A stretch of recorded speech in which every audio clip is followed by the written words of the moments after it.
A few weeks ago, shortly after my husband and I had fallen asleep, we heard these breathless gasps coming from the bedroom of our oldest child, Emmett.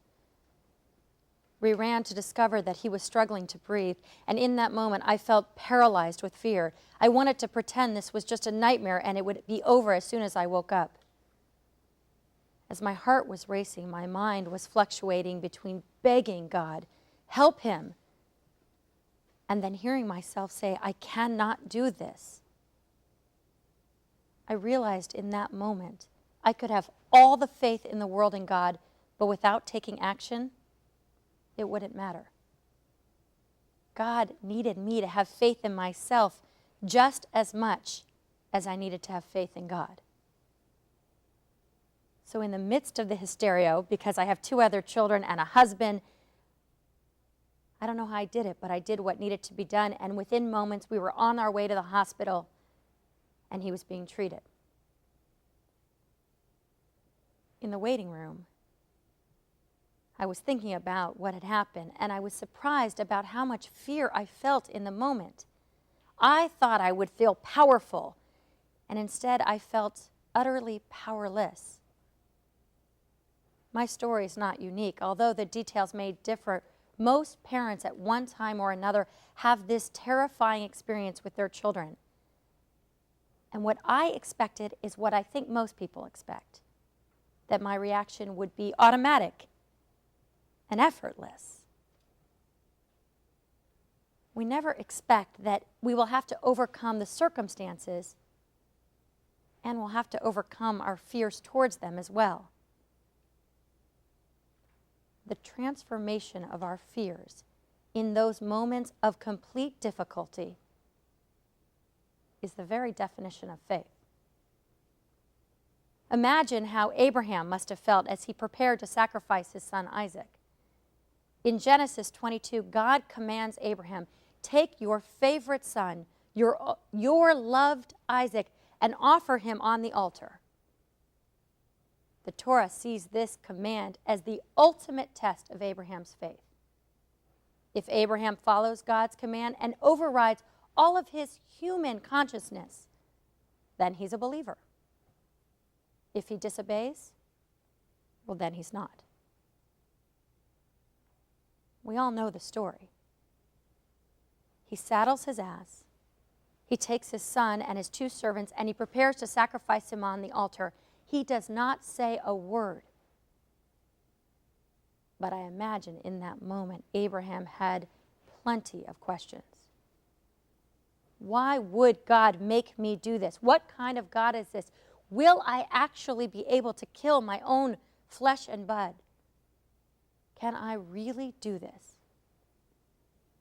I think about Abraham and all the fear and trepidation he must have felt. He could have protested along the way. God had already told him in Genesis 12 that he would become the leader of the nations. He knew his destiny. What need was there to sacrifice his son? Yet he's silent and he's obedient, and he takes his son, he places him on the altar, and in that last moment, God provides a ram, and Isaac is saved. Everyone thinks that this is the end of the story, case closed, and we're done.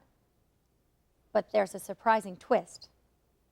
An angel calls out to Abraham a second time from heaven and basically reiterates Abraham's entire destiny, which is surprising. He tells him what he already knows. The angel says, I will make your descendants as numerous as the stars of the heaven and sands of the seashore, and all the nations shall be blessed by you. Seems repetitive. Abraham already knew about his future. Why would God need to tell him yet again? Here's a theory. Perhaps it was through this harrowing experience that Abraham truly discovered his own faith. He discovered that he could be full of fear, tremendous fear, and yet still go on. Maybe that's the secret. God was not testing Abraham's faith, as all the commentators suggest in the Bible. Rather, the binding of Isaac was to teach Abraham that he had internal faith, the capacity to go on even in the worst of circumstances. That's when Abraham became a true leader, when he realized inside of him that he had God.